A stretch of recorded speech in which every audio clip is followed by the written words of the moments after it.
মাছভিল cooking থেকে আপনাদের স্বাগত। আজকে আমি সাউরের ডাঁটা তরকারি করব। এই যে ডোগাটা, এটা তরকারি করব, এটা রেখে দেবো আমি যে সাউরটা দেখিয়েছিলাম তার ডোগাগুলোকে এই যে কেটে নিয়েছি এইভাবে। এগুলোকে আগে আমি কড়াইতে সিদ্ধ করে নেব উনুনে বসিয়ে।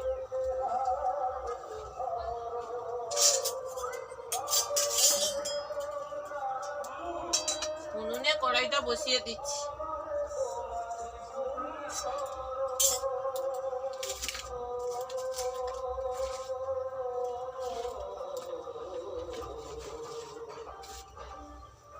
কড়াইতে জল দিয়ে দিচ্ছি।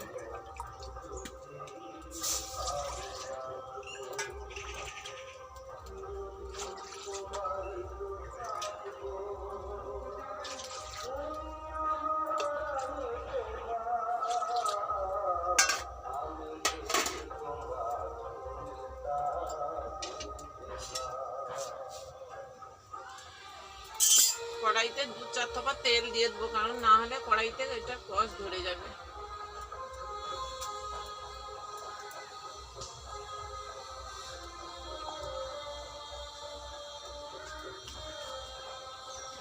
জলটা একটু গরম হলে আমি এটা সাউরের ডোগাগুলো দিয়ে দেবো ওই কড়ার মধ্যে।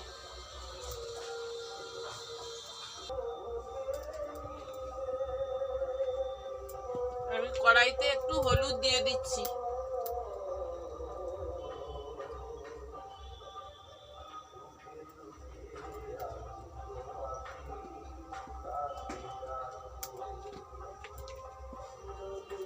জলটা একটু গরম হয়ে গেছে, আমি এবার এগুলোকে দিয়ে দিচ্ছি ওই জলের মধ্যে।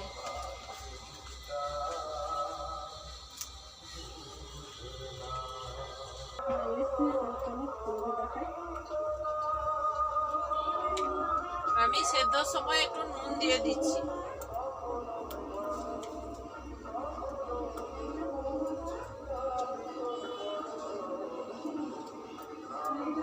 এবার এটা চাপা দিয়ে দিচ্ছি।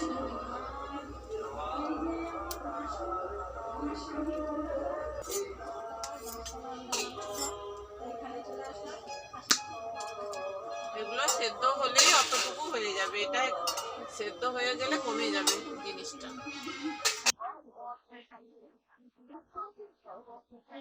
এটা সেদ্ধ হতে হতে আমি বলে দিচ্ছি কি কি নিয়েছি মশলাগুলো, দেখে নিন।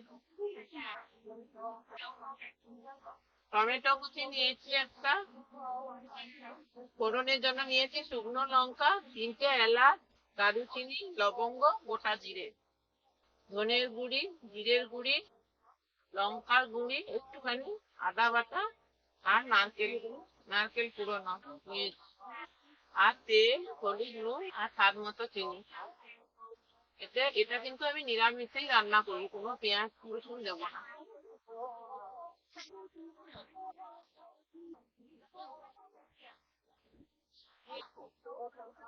এখানে পাশের বাড়িতে পুজো হচ্ছে, এই জন্য মাইকে এত আওয়াজ হচ্ছে, আপনাদের শুনতে হয়তো একটু অসুবিধা হবে। আমি এবার ঢাকনাটা খুলে দিচ্ছি।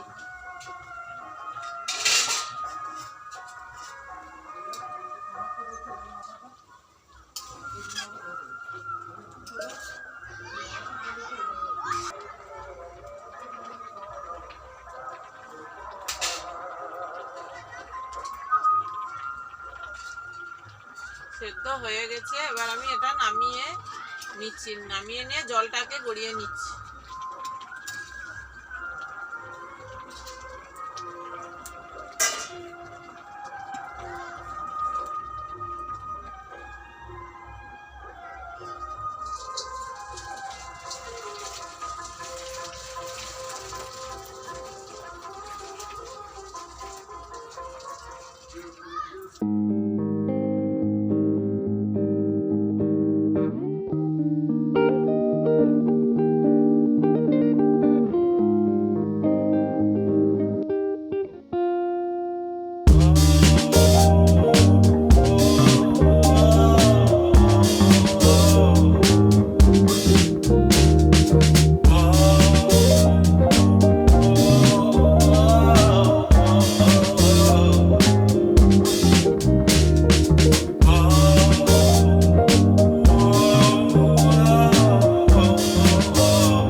কাঁচা গন্ধটা চলে গেছে, আমি এবার এটা দিয়ে দিচ্ছি, সাউথটা দিয়ে দিচ্ছি, সাউথের ডোগাগুলো যে সেদ্ধ করে রেখেছিলাম সেটা দিয়ে দিচ্ছি।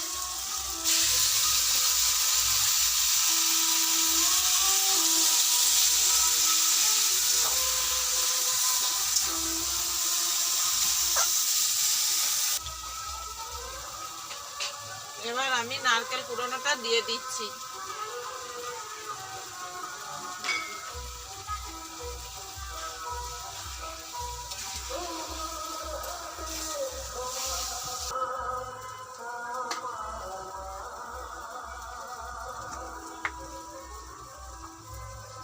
এবারে আমি একটু মিষ্টি দিয়ে দিচ্ছি, আপনারা যে যেমন পরিমাণ মিষ্টি খাবেন তেমন দেবেন।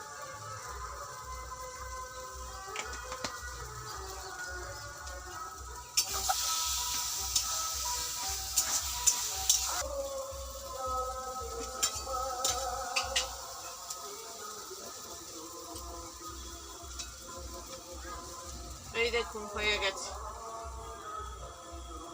এটা ভাতের সঙ্গে খেতে খুব ভালো লাগবে। এই যে দেখুন আমি ঢেলে নিয়েছি প্লেটে তরকারিটা।